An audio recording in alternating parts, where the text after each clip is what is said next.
Welcome to Granddaddy Garage. So here we are. It's Sunday.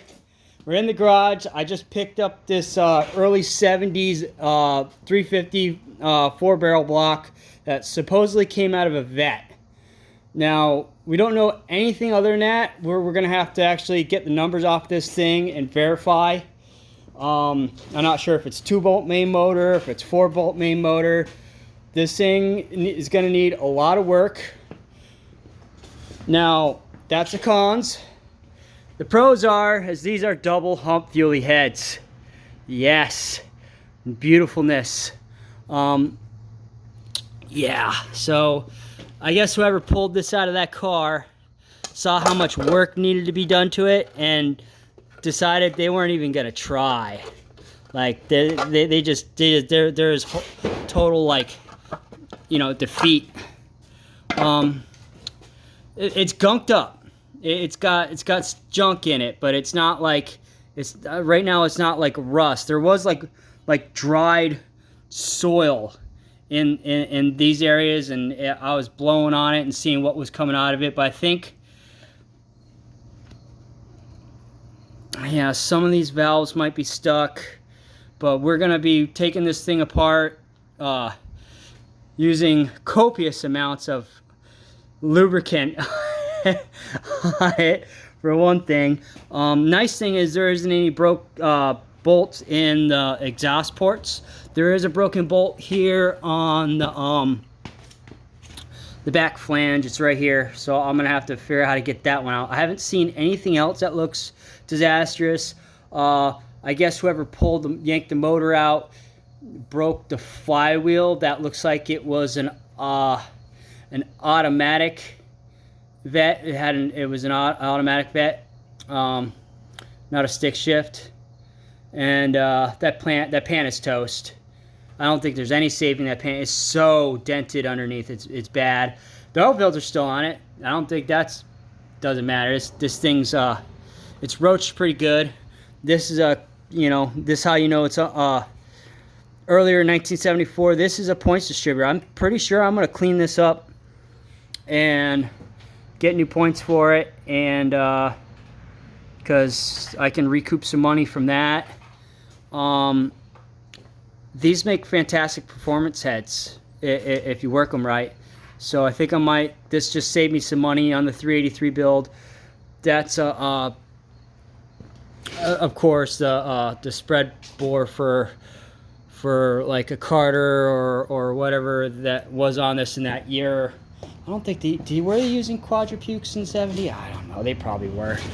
No, but yeah, some of this stuff like that. So this so I think this probably was they had some smog related crap on it. Yeah, that looks like it's smog related right there. But yeah, so there we go. When we come back and make another video, we'll be diving into this thing and tearing it apart and cleaning it up. Since those are classic Chevy valve covers, I'll probably just go ahead and I'll clean these up real nice. So these they look like they're in really good shape. They're not bad. They're not in bad shape at all. There's a little ding there. I can work that out, make it look nice again.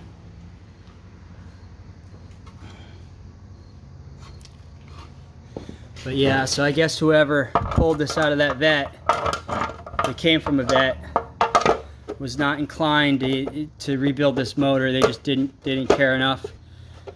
But this did cost me a little bit of money. I think even if the block isn't bad, I could end up redoing the heads and selling them and re-getting my money back, since they're double hump heads, as long as they're not warped or overly, crapped on. But other than that, that's where we are. The hoist worked, getting the engine out made things a lot nicer. I didn't have to stress out too much. I welded and bolted it to here and bolted it down there with the angle iron brackets that came with it. And this thing's a Harbor Freight thing, is like 160 something bucks. totally worth the money. I strongly suggest getting one if you're picking up engines with just your pickup truck. But yeah, that's about it. I gotta yank this crap back out of my truck box. I just found out I didn't get long enough bolts at the hardware store to mount it on the engine stand, or it had been mounted. So I'll have to go back, and that's okay. I'll keep the hardware I got because it's going to be useful. I'm going to be able to use it on stuff. Let me see here. I'm going to have to do a quick check here. Move that over. Check this out. It's they're 2 3/4 long. So if I get a 4-inch bolt or 3 1/2, I must have got a 3. That's why it wasn't. You need at least some thread engagement to be able to mount this thing. So there we are. That's what we're doing. Yeah, I had the tap and die set out so I could clean the thread holes out in the back of that. Everything's crusty on this thing. It needs a lot of love. Emphasis on a lot. Yeah. This setup might have had cruise control,